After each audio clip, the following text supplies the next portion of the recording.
This is Kevin Conroy, and I am the goddamn Batman. Oh, yes, but think of the fun.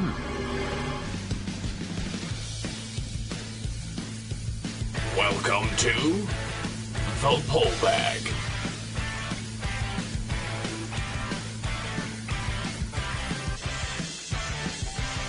Join us as we dig out our latest comics and discuss them with the rotating panel of the GCRN crew. So sit back and enjoy this week's Pull Bag. Hi, this is Kevin Conroy, and you're listening to the Geekcast Radio Network. Spoilers. Hello, and welcome to episode 23 of The Pull Bag. I'm your host, Steve Megatron Phillips, and joining me is... TFG and Mike, hello. Yo. What's going on? Not much, you? Not much. It seems like forever since we did a Bat book, but since we were so late with the 20s, it's only been 2 episodes. Oh, boy. Yeah, so since we last recorded Batman 66, the new ongoing comic series, it's a digital first. It's similar to Batman, Superman, Justice League Beyond, but it's all Batman 66 stories. It's new stories inspired by the classic TV series. That has come out, and it's damn good. I mean, I can hear Adam West and Burt Ward in my head when I read this. I can hear the Commissioner and Chief O'Hara. It's a damn good book, and the people that are on this are... It's Jeff Parker writing, Jonathan Case is doing art, also I believe Mike Allred is doing art as well. It's basically take the TV show, put it in 2D form, and that's what this is. It's absolutely awesome. Absolutely love it. So I'm reading that. We're not actually going to be reviewing it because, as I've said before, we will in the future, but specifically to the Bat numbered books, we're sticking to those mostly. In the closing of the show, I'll talk about Batman Beyond, but we're trying to keep the Bat-centric episodes strictly to what's going on currently with DC, not any... Like, we're not going to do Batman Superman. I don't even know if I'm going to read that past issue 2. What's been going on with you? Not much. Just been working on stuff with the site. Of course, keeping up with the random news, comic-wise and film-wise. Yes. Over the last couple of weeks, Comic-Con, San Diego Comic-Con happened, and a whole ton of news came out. Most people will know last time in episode 21, I was severely depressed.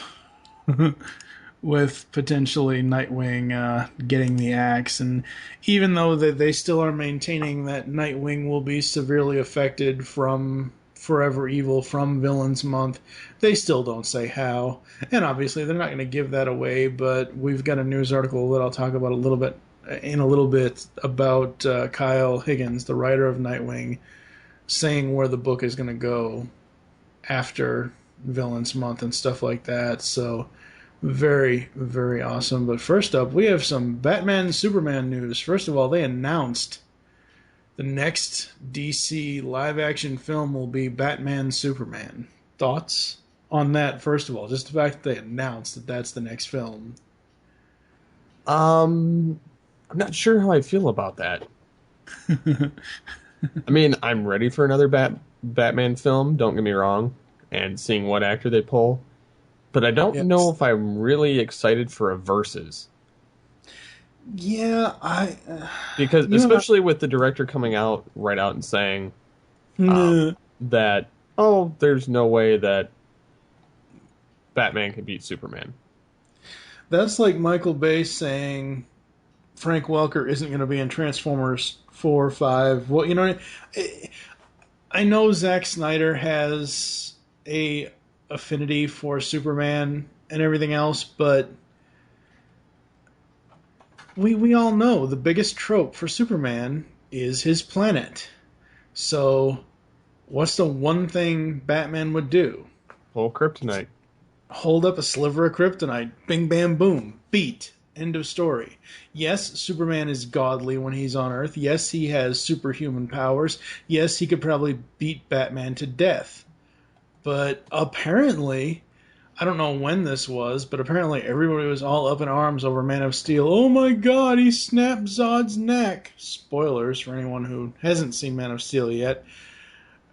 I've never, like, the whole he, quote unquote, he doesn't kill thing, that's Batman's thing. I've never, like, okay, sure, Superman's the Boy Scout, sure, he's not going to cross a line like that, but it's never been his overall mantra. It's never been, like, his parents didn't get, shot by a mugger. You know what I mean? I don't get that. But you and I both actually wanted it to be a Batman Beyond movie. Well, I mean, I think it would be something better than... I mean, I'm glad they're not doing another Origins film. Yes, that is good. But I still think that it would be better to have a Beyond film than have them keep rehashing Bruce Wayne. Yeah. I also saw it isn't in the news items that we have, but I saw a linked article on DC Comics fans page on Facebook. Rumors are, now these are just rumors, I'm not taking anything into account for them whatsoever, but rumors are they're looking at Jensen Ackles to play Batman. Well, that was Smallville and Supernatural. Well, that was a rumor, but yes, it's not going to actually take place. I mean, they're going to get some other guy that's more high profile. Oh yeah, most definitely. Who could actually? Let me ask you. Who do you think in today's male and I don't like overall? Who do you think would be a good Batman nowadays? Because we've had so far, not counting the TV series and not counting the old TV movies, in live action, we've had Keaton twice, Kilmer, Clooney, Which and doesn't then count. and okay, yeah, but he's still credited as Batman. Clooney, and then of course Bale for the Nolanverse. So who do you think? Who would you like to see in Under the Cowl? It's kind of a toss-up for me. I mean, I don't really have the answer to that. I think that I think Ackles could do a good job at it, only because he can do the deep voice, but not sound like I wear hockey pads. Yeah. He can do the almost Kevin Conroy-ish kind of deep voice when he's pissed off kind of thing in the shows. See, I think he could pull that off, like the switch between, casual drunk Bruce Wayne and the right. The dark darkness of Batman. Yeah. I think he could pull it off really well, and because he's built too. Yeah. But also, like, and then on the other hand, I've heard rumors before that of they had a long list of people that they said that probably could do it, and Armie Hammer's name was popping up a little bit too, and I could see him theoretically doing it. I can see him doing it because of how he appeared in the Lone Ranger. I could see it. I mean, granted, the film was weak, but just by judging by appearance and like his overall acting ability, not that film, but just overall acting ability, I think he could do it too. But I think, I mean, I would be fine if they did Ackles. I mean, I'm not just saying that because I like Supernatural, but I think that he has the chops on either side to do it. But again, he's not a big enough film actor for them to actually pull him in. You know, it would be really awesome if WB just shocked everybody. Hired Kevin Conroy for the voice, and God, no, not even no, just have him. Have Kevin Conroy be the next live action Batman. I'm he sure. couldn't be. Why couldn't he be? He's too scrawny. He could buff up. There are No, plenty he of couldn't. actors. Dude, he's in his there are, late 50s, early 60s. There's no way he could. there are plenty of actors that have. There's beefed no up. way he could pull off the look of Bruce Wayne and play Batman. I don't know. There's no way, dude. There's don't no way. And they would never put a voice actor in the place of an actor. Still. So with this Batman, Superman, Batman, whatever the hell they're going to call the thing, news, we also have the movie affecting Arrow's choice of DC heroes. This comes from comicbook.com. Arrow producers Mark Guggenheim and Andrew Kreisberg may have to give up one of their dreams, and the Superman vs. Batman movie is at least partially to blame. We've heard the fans, and we're very well aware that they would like to see Nightwing and various other Bat characters on the show, the pair told Digital Spy. But that is a little bit out of our control, and I think that movie, in quotes, announcement made it a lot more out of our control. Honestly, they would have never allowed it anyway, just because it's a Batman franchise piece. They won't let anything related to Batman touch television. I don't see why not. I don't see why not, but they won't let anything like that touch it. They've hinted at Bruce Wayne in the show, but they can't physically name him as Bruce Wayne. Yeah. It's WB. I don't get that. I don't care if it's WB. I don't care if it's CW. I don't care what it is.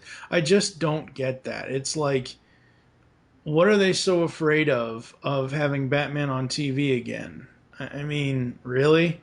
Even if it was just let's say, for example, a 3-episode arc of Arrow where they team up for 3 episodes. I mean, come on. It's not the end of the friggin' world. I don't get True, that. but I don't see them ever allowing it to happen.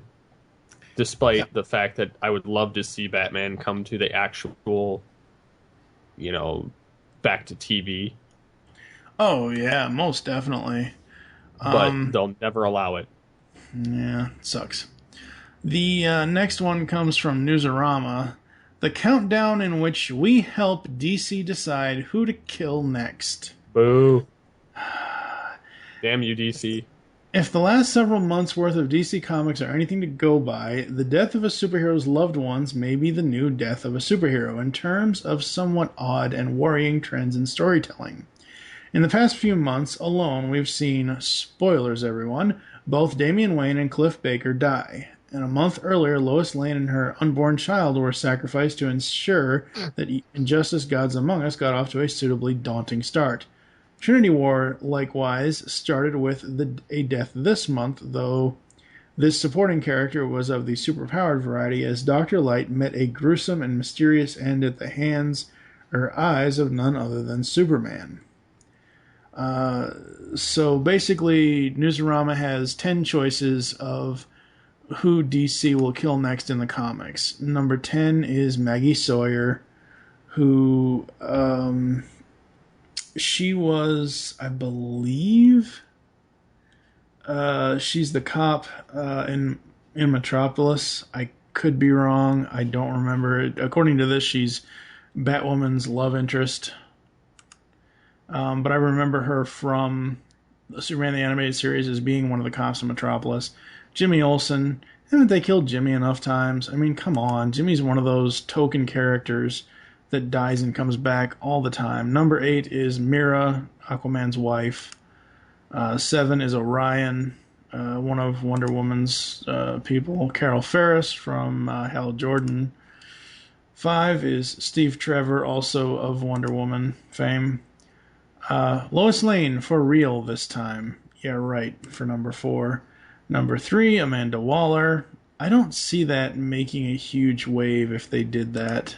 Well, she's the head of the Suicide Squad. Oh, so it's the Cadmus Suicide Squad. Yeah. And it's got like Harley and James Gordon Jr. and yeah. If you want to take out a character like Batman, you have to destroy his support structure first. The Joker had the right idea in the just completed Death of the Family, but he took that idea in the wrong direction. Number 2, Alfred Pennyworth. if they kill Alfred, like I thought when I first we even went over this over on Geekcast Radio. I thought he did kill Alfred, even though I know he just blinded him or whatever. And number one, their Newsarama's choice for the next DC killing, Commissioner Gordon. And they say it's difficult to imagine that the idea of killing Jim Gordon hasn't really been looked into countless times over the years. There is, of course, the Officer Down storyline in 2001, not only because of Gotham without Gordon would be a significantly different city for Batman to operate within, especially if Gordon's replacement was less friendly to the idea of vigilantes helping out behind the scenes, but also because Batgirl would be devastated if anything bad happened to her father. Are you ready for this? Yes. I'm going to make a prediction. And just let me say it before you give your disgruntled opinion. I mark my words, this is what's probably going to happen. With the entire fallout of the death of the family, afterward, because everything is going to hit home with Batman. They've made it clear Batman is like the central focal point of the DC universe for the most part. Pretty much, yeah. They're reinventing half the characters now at this point. They're going into things that are changing. You have Damian dead. You have Catwoman dead. Mm-hmm. So what does that leave you? You have Batgirl, Barbara Gordon, who at this point is taken off the bat, who's learning to be a cop. They're going to kill Gordon because he's getting to be to the point he wants to take down Batgirl because of James Gordon Jr. So he's going to step over that line of the law. He's going to get killed in action, and then they're going to redeem him in the last minute. And Batgirl, a.k.a. Barbara Gordon, is going to become the police chief. I don't disagree with what you're theorizing. At the same time, I don't think... That would explain how she became disgruntled towards Batman specifically. Yes, it would, but I don't... The problem I'm having with this is the whole Beyond storyline, because in Beyond, she is Commissioner Barbara Gordon. And I don't think young Batgirl... I don't think this happened to this, like, 20-something, 30-something... But I don't think that would have happened then. I think it would have... It's going to happen down the line when she's 40 or 50. I think it'll be in her 30s, but at this point, I'm just going to say that if they don't make her commissioner, she'll end up making some kind of a lieutenant or detective and end up... Right. It will not turn out well for Bruce. Yeah. In any case, I'm guessing they're going to kill Gordon. I'm hoping that somehow there's more emotion behind it as far as the storytelling. Gail Simone, she's doing... I can't say enough good things about that woman as a writer. She's amazing. I've just read Batgirl Volume 1. Yes, I know I went back and started from the beginning, but whatever. It's easy to jump around with that. But it's one of those things where she is a damn good writer, and I'm hoping that she would do something along the lines of Batgirl revealing herself to her father. I think and explaining... Go ahead. I was going to say, I think in Gordon's last moments, I think Bruce and Barbara will come clean with him. Yeah. That's quite possible.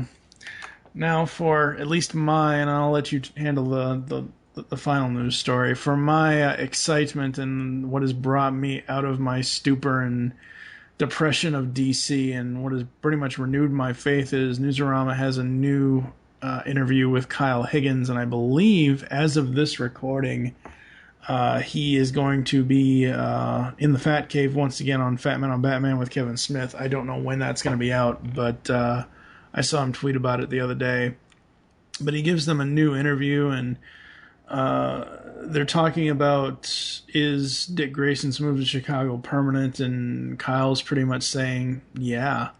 You know, and Kyle has even told me, the first thing you think of when you think of Dick Grayson, oh, he was the first Robin, became Nightwing.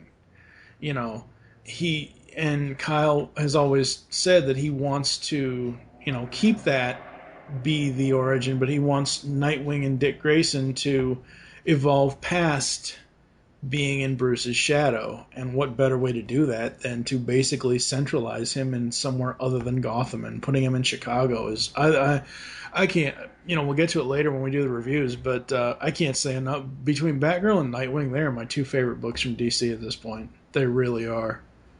The writing, the art, everything about those two books is just damn awesome. There is actually going to be a first Nightwing annual coming up at the end of October. I believe it gets released October 30th, which is going to revolve around Dick and Barbara, and where the two of them are after Villains Month, and everything else. And she's taken off the bat, and he's had so much happen to him over this long period of time. And can they still? It's basically the way I'm understanding it from reading this interview, and obviously all these news links will be in the post.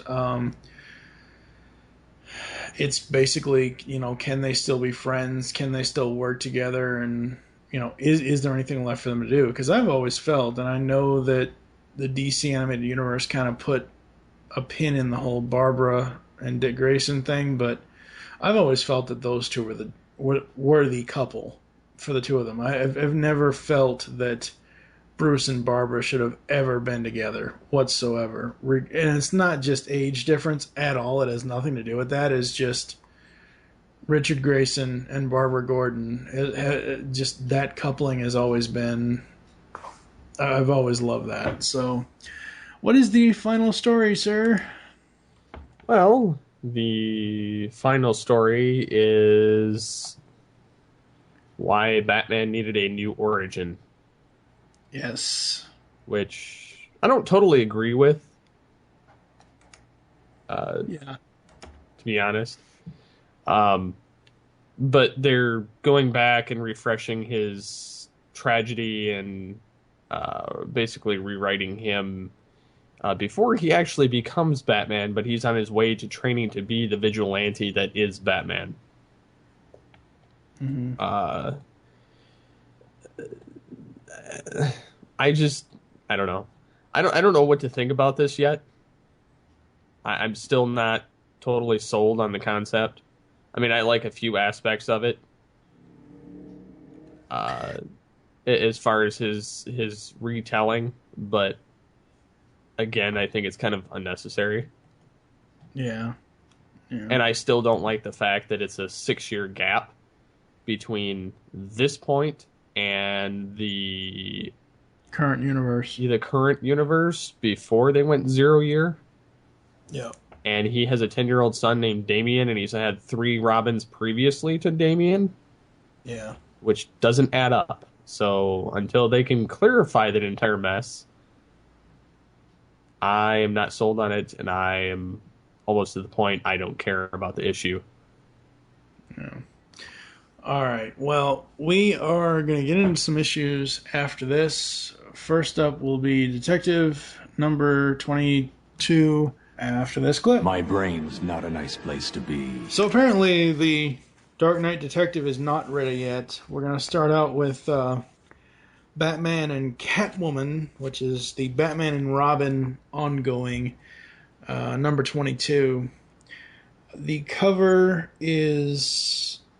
this might be the best part of the issue for me, is the cover. It's basically Batman and Catwoman standing on the bat signal, and it's green and black all around, and it's a very, very cool cover.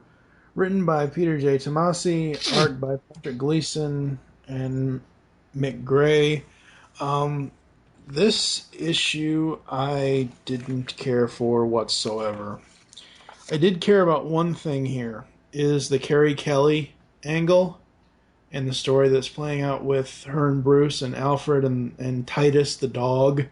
Still think that dog needs to be named Ace the Bat Hound, but whatever.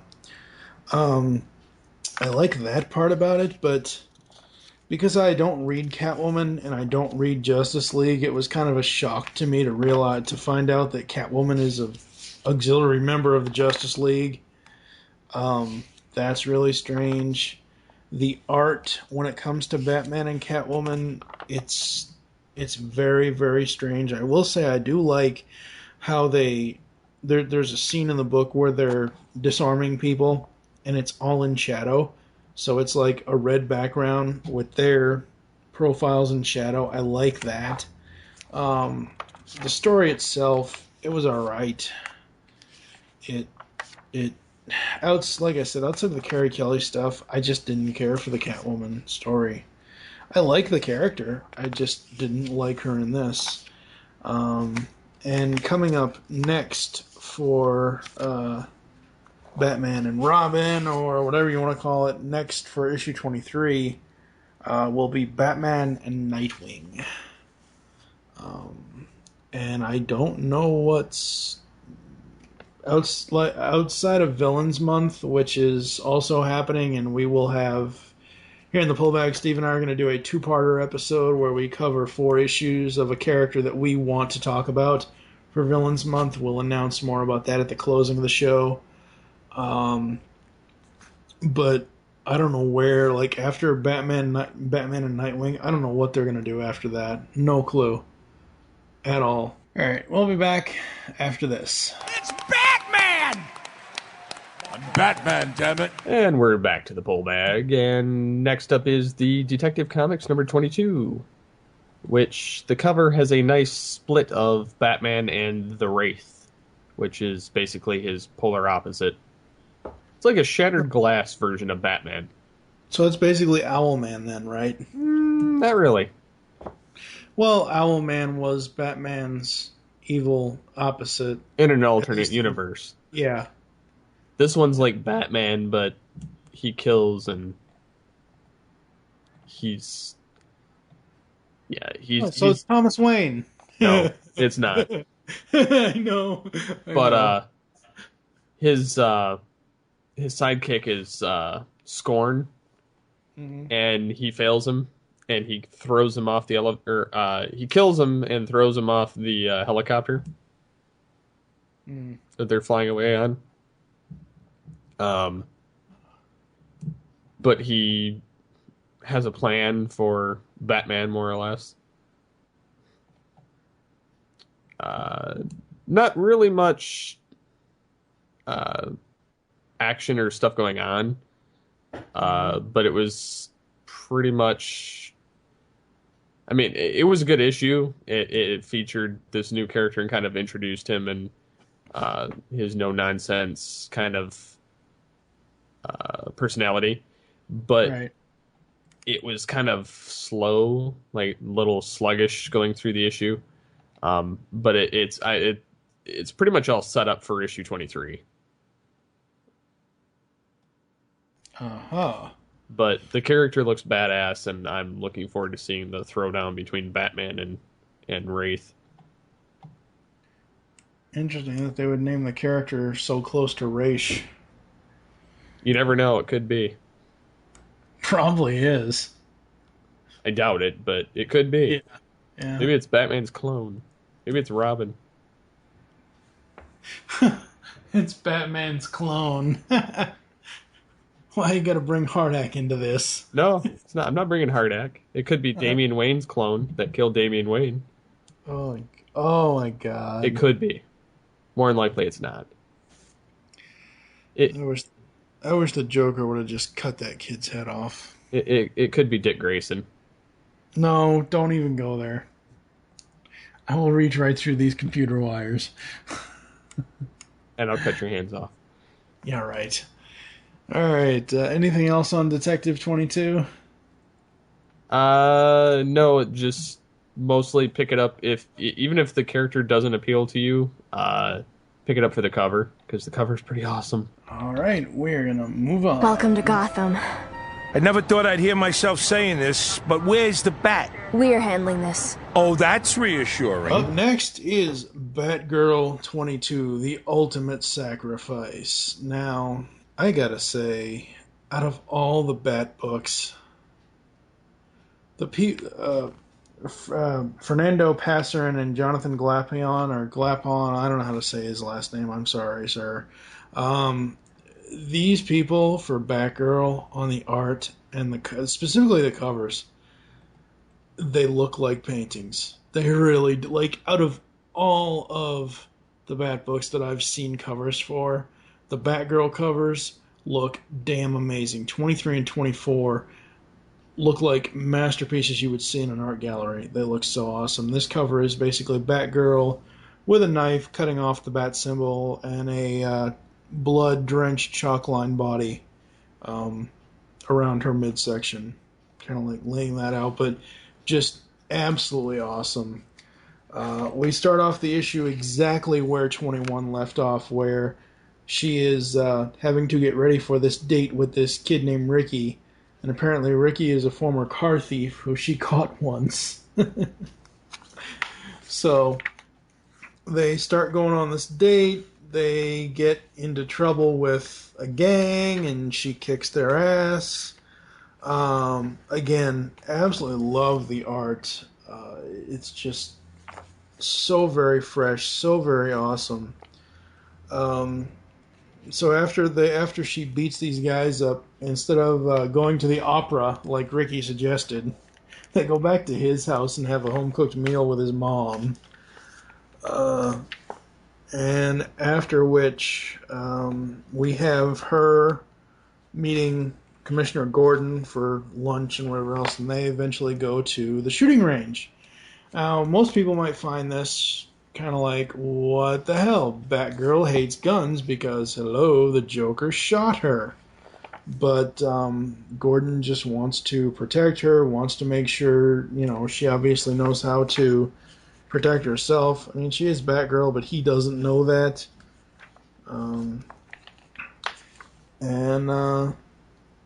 Yeah, there's that scene, and the final scenes of the book are Gordon and Batman arguing about Batgirl. And, I mean, it's pretty much knockdown, drag out. I mean, Gordon essentially just slugs him. Which was hilarious. Oh, it's awesome. It is so awesome. And the reason why Gordon slugs Batman, that was for allowing a bright young girl who only meant well to follow in your damned footsteps. Do you understand that it's not just my son in this story? Her life, her freedom, all her potential are gone. Now that line, what Gordon just said there leads me to believe, and I'm probably wrong, I'm just guessing, that at some point, as we said in the intro with the news, she will reveal herself to her dad. Probably. She'll probably have that guilty conscience and have to go, oh, I screwed up. Yeah. I killed my brother. Yeah. And the next event for Batgirl is Batgirl Wanted. And I cannot wait. I sent this to you digitally. You had a chance to look it over. What did you think of the art and the writing for this one? I think it was pretty good. I more so look at the story because I've read comics with some pretty shitty art. I'm not saying this has shitty art because it doesn't. Right. But I'm just saying I look at the story primarily. Yeah. But overall, I think it was pretty good, and it was a nice evolution of the character and kind of doing something different that hasn't been done. Yeah. And kind of evolving her beyond the character of Batgirl. Yeah. In the closing of the show, we will talk about another part of Batgirl Beyond. So we are going to move on to the next issue.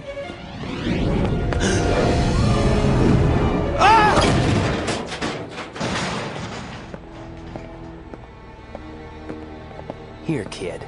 I think you lost this. I could have handled him. Coulda, woulda, didn't. You sound just like Batman. I'm nothing like him. Yeah, right. The mask, the attitude, the long underwear. Drop it. Next up is Nightwing 22, Against the Man Who Murdered His Parents. This cover is so awesome. You've got Nightwing, the new 52 Nightwing, and he's updated his, I think it's pronounced Eskrima I could be wrong on that.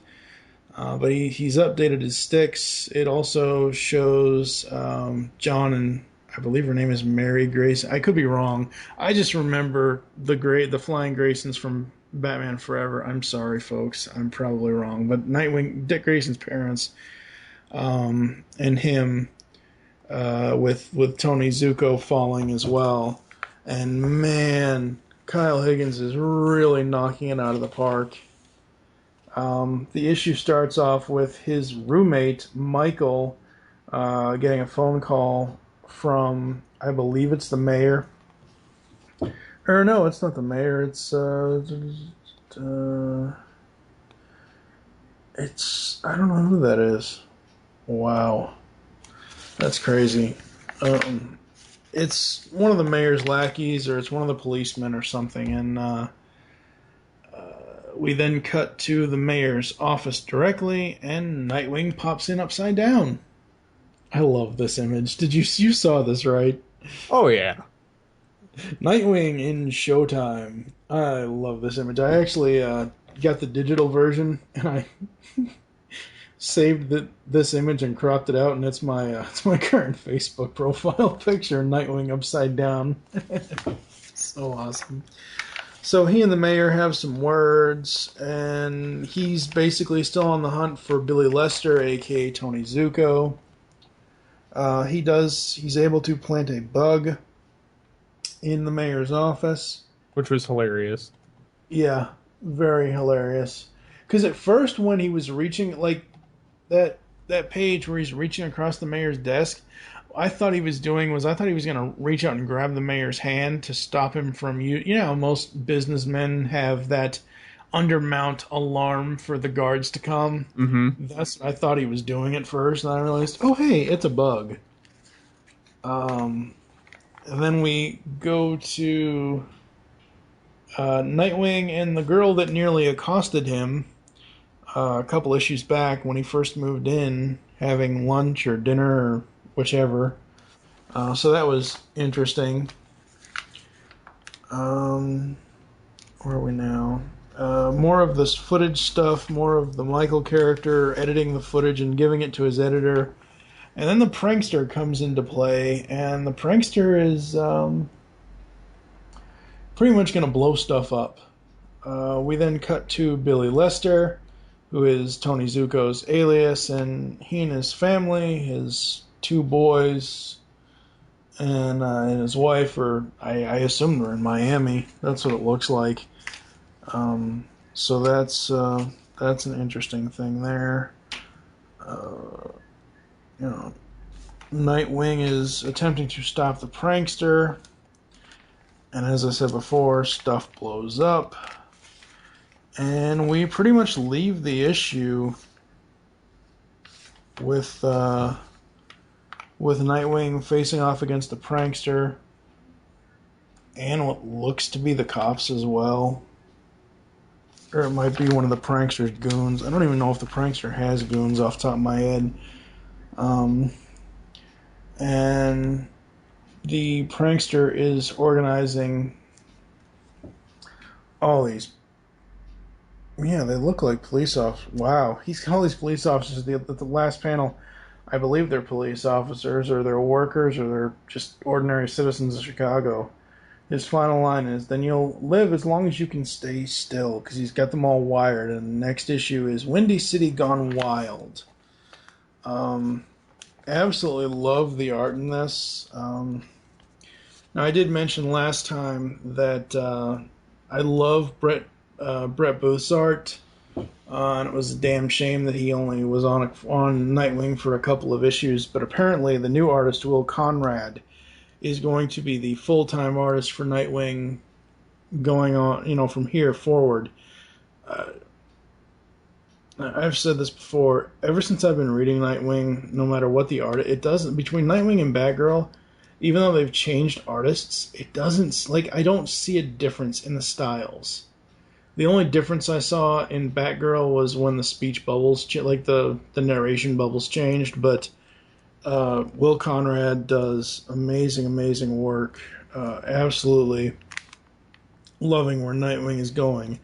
What were your thoughts on Nightwing 22?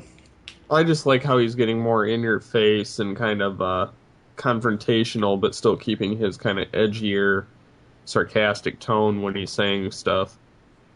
Oh, yeah. Yeah, he's becoming more like Batman, more, even though he doesn't realize it. Yes, yeah. The mask, the long underwear, you're just like him. No, I'm not. I love old wounds. I'm sorry. But yeah, no, Nightwing is amping up. I'm going to be definitely getting I know Forever Evil, the DC event that's coming up, I know that's supposed to be a 7-issue event, so whatever issue Nightwing is, like whatever issue it's going to deal with him, I'm definitely going to get that issue. I don't know if I'll get all 7, because...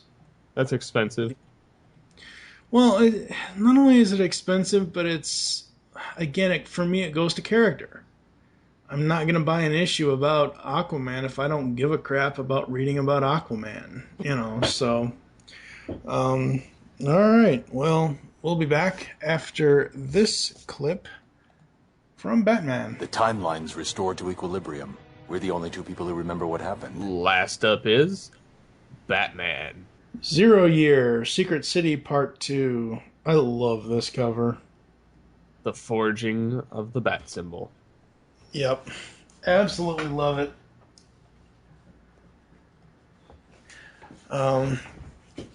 I don't like how they've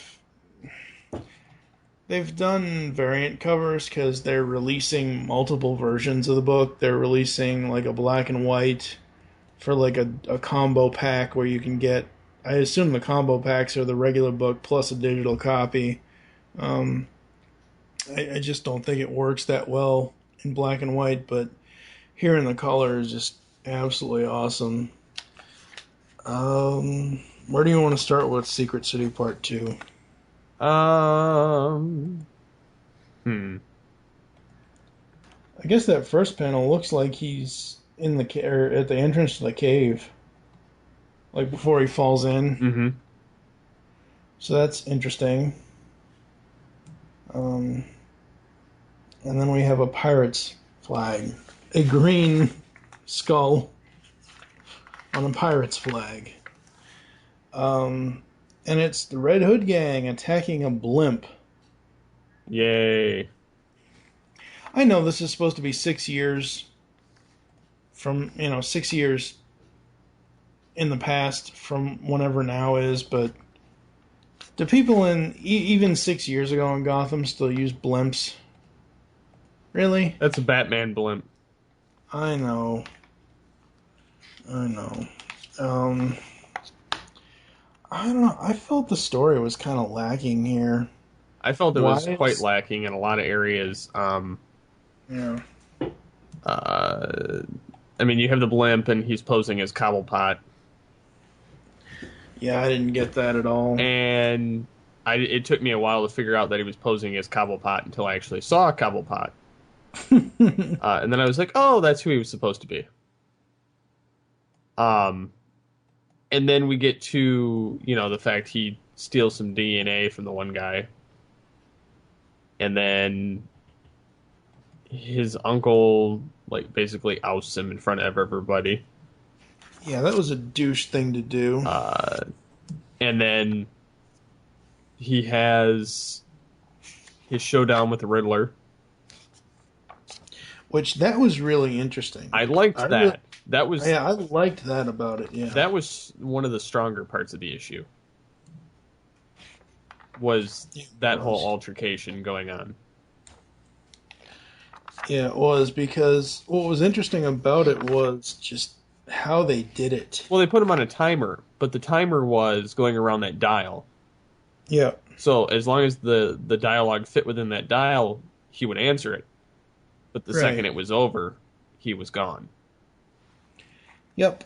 And I found that really interesting how they did that, but he dropped clues to Bruce to figure out how to get out of there. Yeah. Who flawlessly figured it all out. And then Nigma's like, too bad you have to die. But, and then you get a scene with him testing out his grappling hook with Alfred. Oh yeah, that was a pretty emotional. The Bruce Alfred scenes, at least in this issue and in issue 21, are really, really powerful because you have Alfred not so sure about this path that Bruce wants to go down, and Bruce keeps testing this auto voice activated grappling hook, and he's like, "Come back, come back!" And Alfred turns it. I was talking to the thing, not you. I know, that was quite funny. Yeah, that was quite interesting. Overall, though, I felt like, I don't know, it didn't feel like, I guess it's going to be a slow build over the year that they're going to be doing this, but this almost felt like it was an expositional issue. Like like Damien's spouting exposition during Batman 15. I get the whole thing of having to explain everything for the retelling of the origin, but quite honestly, I just don't care. Like I want Batman running around, outsmarting the villains. I don't care where he learned it, honestly. Because everybody knows all the origins. We've seen enough of the cartoons. We've seen enough of the comics. It's been done to death. I'm not saying that he's writing crap, because he's not. He's writing it really well. It's really well thought out and articulated. But with the whole reboot, if they were going to reboot it, they should have just rebooted it. Yeah. They should have slowly started everything back out. Went down to, and I'm not saying do away with the Nightwing comic or the Red Robin comic or the Red Hood or any of that. But they should have never insinuated any of the previous, timeline or anything else. Or if they were going to go back a certain amount of years, they should have just mentioned it in the 0 year and not gone back in the actual current timeline. They should have just done it this way, and then it would have been covering those bases. They could have explained everything in the new way, and then so when they went back to the prime timeline, then everybody would be like, oh, okay, I get this. But instead, it's convoluted between the two timelines, and yes, I know I keep beating it like a dead horse, but I'm sorry, it's just, that's the main confusing part to me, and it bothers me like no other. Yeah. And I think that, if you're going to do it fresh, do it fresh. But if you're not going to completely do it all fresh, there's no point retelling it. I would rather just see Batman beating skulls and, it seems like to some degree they're trying to recreate their past success, DC is, and to an extent it is working. Yes. But they're going back to some of their old wars or, war issues like in Justice League, or some of their, so year one is year zero and so on. So, I kind of see the retreading purposes, but at the same time, year one is more. I know it's different because year one is him as Batman. Right, this is but him learning to be Batman. Right, but year one is also, and I haven't read it, but I've seen the movie, and I know people are gonna, he's just seen the movie. Year one to me, and I don't know how much of the actual comic got into the film, year one is a Commissioner Gordon story. Well, that particular part is. Yeah. Yeah. The final page before we get to the backup story is young Bruce Wayne being chased by army of bats, and it's black and white, and it says next, the end of Bruce Wayne. That is very interesting to me. Which is insinuating the death of Bruce Wayne and the birth of Batman. Right, yeah. And the backup story, I don't know what it is, dude. I hate the backup stories. I don't care who writes them. I hate every backup story. I wish they would just stretch or add more to the current story and the timeline and skip those extra 5-6 pages because they drive me nuts. I understand them. I don't like them. Did you like the ones for Death of the Family? No, I could have sworn. I didn't. Oh, you didn't. Honestly, okay. if they would have wrapped them in with the actual issue, okay, it threw me for a curve. Not only because it was a different writer, but it was a different artist. And not only that, but if it was that important to be in a side story, mostly for Death of the Family, it should have been in the main issue. It should have been. I understand it was a part. It was in the actual issue as far as it was actually in the front to back cover. But it should have been intertwined in the story, not at the very end of the pages. It should have been sprinkled in throughout. There's I don't know. I see. I understand the gimmicks and everything, but if you're just reading the back issue things in the very end, you're not going to have a freaking clue what the hell's going on unless you read the rest of the issue. Or that saga. I mean, it's so convoluted that it's to the same degree of having Batman Beyond Unlimited and having Superman Beyond, and then having Justice League Beyond, and then having all these other comics in there. It throws me for a loop. I wish they would just do whatever that set thing is and ride it, not have to split it up or add extra things in that don't need to be there. I know I'm being picky, but it's no, I know that's fine. When that's it comes your opinion. to spending money on that shit, it matters. The thing is, like, I agree with you. Death of the Family. I didn't even pay attention to the backup stories here in Zero Year because Snyder said they're going to tie in and it's going to be Bruce at different ages. I really like them here. I think they're damn good. In part 1 we had Bruce at 19. Here we have him at 21. And the reason why I like it is because the very end of the backup story ties into the very end of issue 22 with the Sphinx. So I thought that was damn good. I really did like that. I will say, and I've said this before, and I believe you agree with me on this. The one thing that DC needs to get rid of, I wouldn't even care if they put two more ads. Get rid of Channel 52 altogether. Yep, that's a waste of 3.5, 4 pages. Yeah, very much so. Bring back the letters page for 2 pages, and then add the other 2 pages back to the issue. Yeah. Overall, Batman 22, it was cool how they did the Riddler thing with the timer. I'd never seen that done before. And again, I've only been reading comics since last year, but like heavily. But I really thought that was great. The cover's great. The backup story I enjoyed, but other than that, it's kind of a filler issue. There's really nothing there outside of the Enigma stuff and the stuff with Alfred. Yeah, I kind of agree with you. I mean, I hate bashing DC. Like, I really do. It bothers me that I even having these words come out of my mouth. But the fact of the matter is it's not as good as I thought it was going to be. Yeah. Like, once it got past Death of the Family, you have Brooding Bruce because his son died in a different series. And that's another thing. I hate the intertwining between stuff.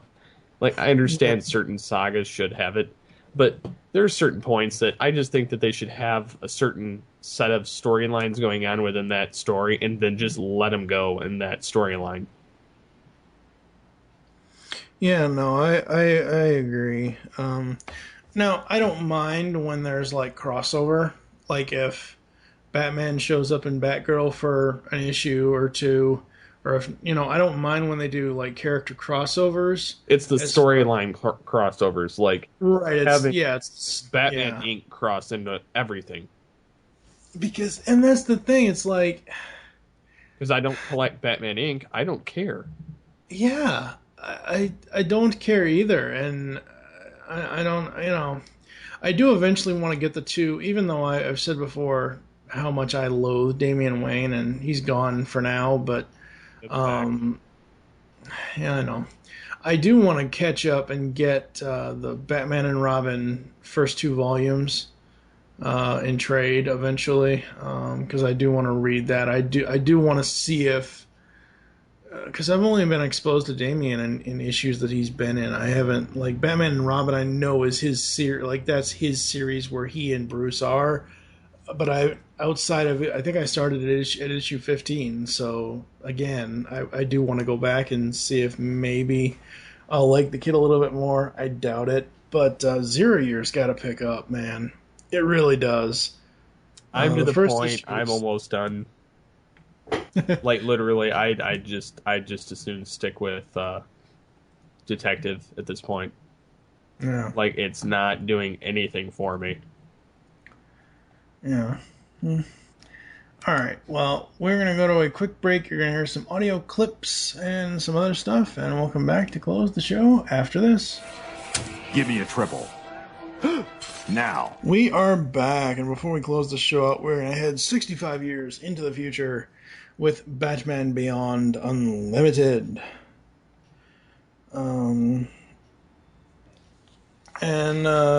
Basically, issue 17 is Batman and the Metal Men. The Metal Men, I don't remember who the hell they are. I honestly have never, like, they remind me of, like, the 3 Fantastic Four type villains that are in the animated series, but I don't remember where they're from, actually. It does have really interesting interactions in this with old Barbara and old Dick Grayson. I thought that was really cool. Other than that, Batman's Beyond Unlimited 17 is pretty much the Metal Men story. And then in the final issue before it transitions to Batman Beyond Universe and starts back at number 1, we have Batman Beyond Unlimited number 18, Batgirl Beyond. Yes, you heard right. And what's super cool about this is there's only 2 stories in here. There's the Batgirl Beyond story and the final chapter of Batman Beyond Unlimited. Batgirl Beyond basically has a not so old but not so young Barbara Gordon, Commissioner Barbara Gordon. It's before she gets like really old, like what we see her in the animated series. Basically kicking ass, taking names, and stomping crime. She looks absolutely awesome. It's almost as if Gail Simone wrote old Barbara. I know she didn't. I know it's Adam Beechin, but actually no, it's not Adam Beechin. It's let me look here really quick. It's Scott Peterson. Wow, that's a really unfortunate name for that writer. Mr. Peterson. Well, Scott Peterson, the whole Lacey Peterson thing is. So I love the Batgirl Beyond. I hope they continue with that. That's something I'm really interested in reading. And basically, the Batman Beyond story wraps up with Undercloud being stopped, and basically Maxine Gibson has this idea: instead of destroying Undercloud, why not have the Bat family, the old Bat family, put it to use, and you know, all that stuff. I will say the final pages, I don't like how Terry is drawn. He's all beat up and bruised, and there's one panel that he just doesn't look like Terry McGinnis at all whatsoever. And Bruce's final words are, "In the meantime, though, as you think it all over, we'll continue marshalling and preparing our Bat family, as it were. I hope you remain a part of it in some shape or fashion after you've made up your mind, because the mission always continues, and whether in form or in spirit, there must always be a Batman." Next, Batman Beyond Universe starts. So I'm really looking forward to Batman Beyond Universe because I want to see what Kyle Higgins is going to do with that. I'll be honest, I'll probably try it. You should, dude. I mean, I would say, I mean, if I don't know how much of a Batgirl fan you are. I'm not really a Batgirl fan. Yeah.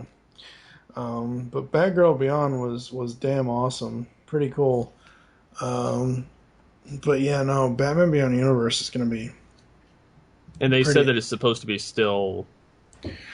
It's still Terry, but he's. Well, I mean, it's still the multiple comics in a comic.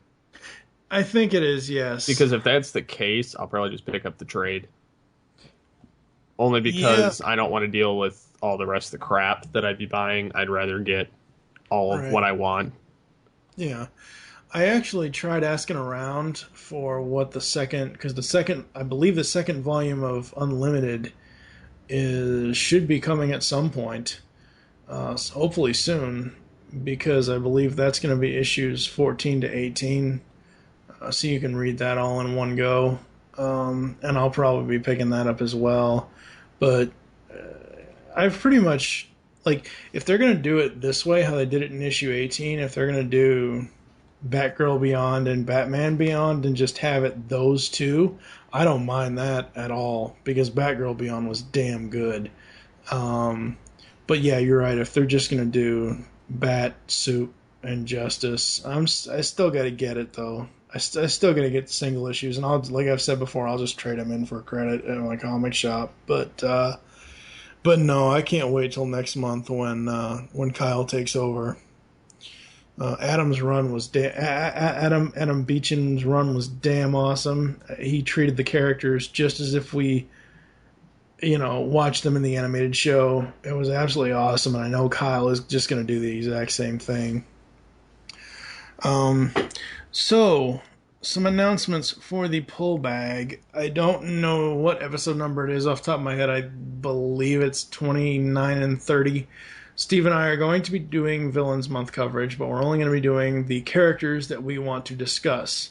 I believe it's the Joker, Ra's, Joker's daughter, for me, the Ventriloquist, which is a Batgirl villain, the new female one, Two-Face, and I think there are a couple more, but we're going to have a 2-part episode, 4 issues each of Villains Month stuff. But Villains Month in September is going to be really interesting because they're going to have Villains books coming out every single week, depending on which Bat book you're getting them from, because in some cases the Villains issues are going to be, like, say you got Dark Knight, Dark Knight, Detective, and Batman and Robin. You could have a Villains book in all 3 of those in 1 week in September. So, yeah, Villains Month is going to be epic, and it's going to be really interesting to see what they do with it. Any other final thoughts, sir? No, I think that's it. Alrighty then. Why don't we go ahead and rate these issues today? For me, with just as a cursory rating, I really loved Batman 66. I'll give it a 4.5, which is almost perfect. Batman and Catwoman, I'll give it a 3 stars. 3.5 stars, which is I liked it. I don't know, there's just certain things about that issue I just didn't care for at all.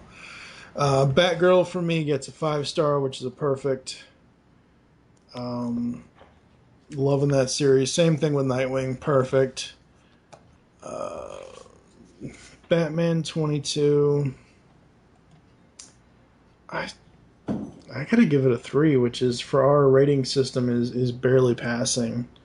It's not pulling me in like I thought it was going to. What about you for the stuff you read?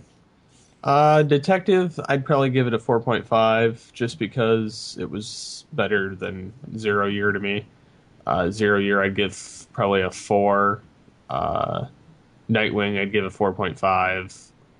And Batgirl, I think I'd give It's kind of a toss-up for me, either 4 or 4.5. Either way, it's. I would think I'd rather actually read that over reading Zero Year. Alrighty then. Next up in the pull bag, you're going to hear an Origins episode from Art Danner of Off the Cuff. Yes, that's right. The video game guy is talking comics. For now, I am TFG1 Mike with Steve Megatron Phillips. Be sure to make your great escape into comics. We will catch you next time. Coming to Grand Rapids, Michigan on September 21st and 22nd is GrandCon Gaming and Comics Convention, presented by Celebration Cinemas. Join us in playing or chatting it up with fellow enthusiasts in a community that understands your passions. Get lost in the adventure of your favorite role-playing game. Admire costumes and art from vendors and attendees. Meet the creators behind your favorite mainstream and independent games and comic books.